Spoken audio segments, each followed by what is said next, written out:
The transfer window has 3 days left and the Hoops are expected to be extremely busy with incomings and outgoings before the window shuts. In today's video we do have some Celtic transfer news for you with regards to 2 incomings and 2 outgoings along with the giant twist. We will discuss this in detail whilst also going over all the latest Celtic news from the last 24 hours. But first, make sure you hit that like button and subscribe to the channel for daily Celtic content. Our first bit of transfer news for you is regards to an outgoing. It appears that Ismailo Soro is finally on the brink of sealing a move to Beta Jerusalem. The Israeli club's manager, Yossi Akabukas, has expressed confidence in bringing in 3 new signings, with Soro being one of them. Soro, who has been sidelined by both Brendan Rodgers and Ange Postecoglou, is currently in discussions with Celtic to terminate his contract, which has a year left. The Israeli outfit has been pursuing the Ivory Coast midfielder for over a month, particularly after their opening league game loss to Hapoel Haifa. Manager Yossi Akabukas, as reported by Record Sport, stated, "We are working on it. There are several candidates that I hope will not run away from us at the last second. I hope that at least 3 players will join in the coming days." Earlier this month, it seemed that Soro was set to join Beta after spending last season on loan at Portuguese club Aroca. However, the midfielder had a change of heart and decided to move to the French second-tier team, Valenciennes. Unfortunately, paperwork hurdles scuppered the move, leaving Soro in limbo. Before joining Celtic for £2 million 3 years ago, Soro had a 2-year stint in Israel with Benai. His last appearance for Celtic was in a Europa League match against Real Betis in December 2021, a game that had no bearing on the group standings. As Soro's Celtic journey appears to be coming to an end, we wish him all the best.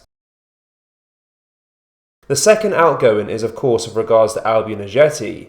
Ajeti, who spent last season on loan at Austrian side Sturm Graz, is expected to head to Turkey within the next 24 hours for talks to Turkish Super League side Gaziantep FK. Signed under former manager Neil Lennon, Ajeti arrived at Celtic Park with high expectations, but ultimately failed to make a significant impact. Despite Lennon's initial enthusiasm and the effort it took to bring him to the club, Ajeti never looked the part of a Celtic striker. His performances were lacklustre and he struggled to find a consistent run of form. Ajeti was part of the Celtic squad that faced numerous challenges during the pandemic, a period that saw the club's performances drop off a cliff. His inability to step up during crucial moments further solidified the notion that he was not the right fit for the club. This summer Ajeti was told by Celtic manager Brendan Rodgers that he wouldn't be needed, a prediction that seemed to have been vindicated. With Ajeti's hopeful imminent departure, Celtic looks set to finally get the striker off their wage bill, providing some space in the budget. The move to Gaziantep FK is expected to be finalised should the talks go as planned, allowing Celtic to focus on strengthening other areas of the squad. As Ajeti prepares for his new chapter in Turkey, Celtic supporters will be hoping that the club can make moves in the transfer window before Friday's deadline. Ajeti's exit could cause a domino effect. With regards to incomings, according to reports, Celtic are looking to complete the signing of Benfica central midfielder Paulo Bernardo on loan. The Portugal under-21 international is not a manager Roger Schmidt's plans for the season. In other news, Celtic's pursuit for Danish under-21 striker Matheus Quistgaarden has hit a twist, as Brøndby have turned down a £4 million offer from the Scottish champions. Celtic gaffer Brendan Rodgers is eager to enhance his attacking options, especially after a couple of goalless performances in recent matches. While Celtic are close in finalising the £3.5 million deal for Honduran winger Luis Palma from Aris in Greece, they are still in the market for additional attacking talent. According to Danish media source BT, Brøndby have declined the bid, dealing a setback to Celtic's plans. MLS team Houston Dynamo also made an unsuccessful offer for the 21-year-old forward. Brøndby appear unwilling to part with Quistgaarden, who recently extended his contract until 2027. The Danish side view him as a valuable asset whose worth could increase substantially in the future. This development may compel Rodgers to consider alternative options. As Celtic aim to bring in as many as 5 players before Friday, it's a tall order. The first Glasgow derby of the season is set to unfold this Sunday at Ibrox, Rangers' home ground, and as always, the focus isn't solely on the players and managers. The Scottish FA have announced that Don Robertson will be the man in the middle, with Alan Muir overseeing VAR and Stephen McLean serving as a 4th official. Given the high stakes and recent controversies, the officiating team will be under immense scrutiny.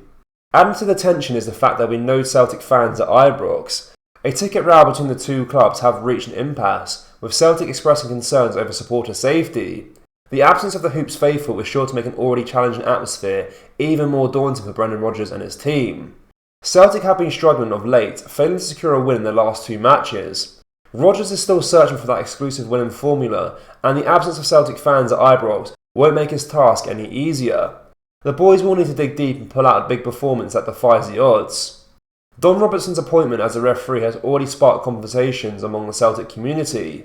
Officials are always a focal point in these high-stake matches, and Robertson will have to make sure he's ready.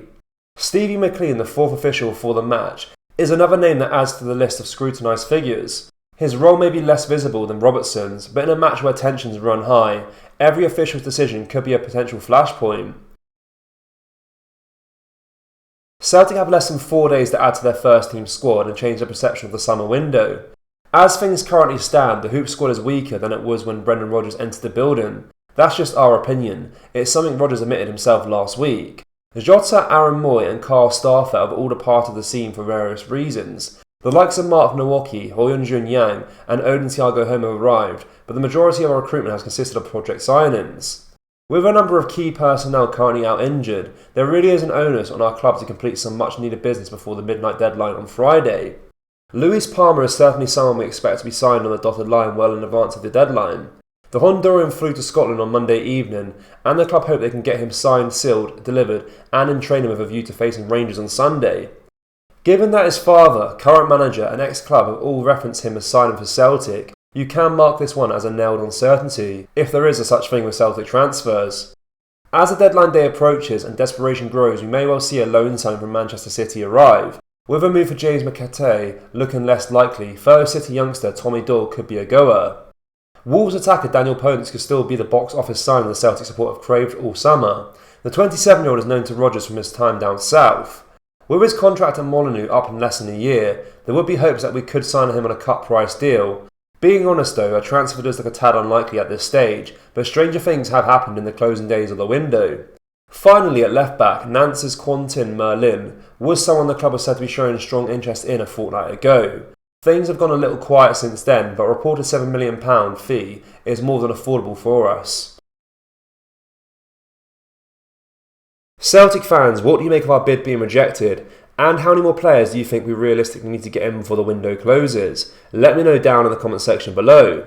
That brings us to the end of today's video, guys. Make sure you drop a like on this video and subscribe to the channel for more Celtic content. Remember, we have released our brand new Celtic t-shirts. We have our Brendan Rodgers Pope t-shirt and our Celtic Ultra t-shirts too. You can find them at celticapparel.com or just go down to the link in the description. Thank you, take care, bye bye.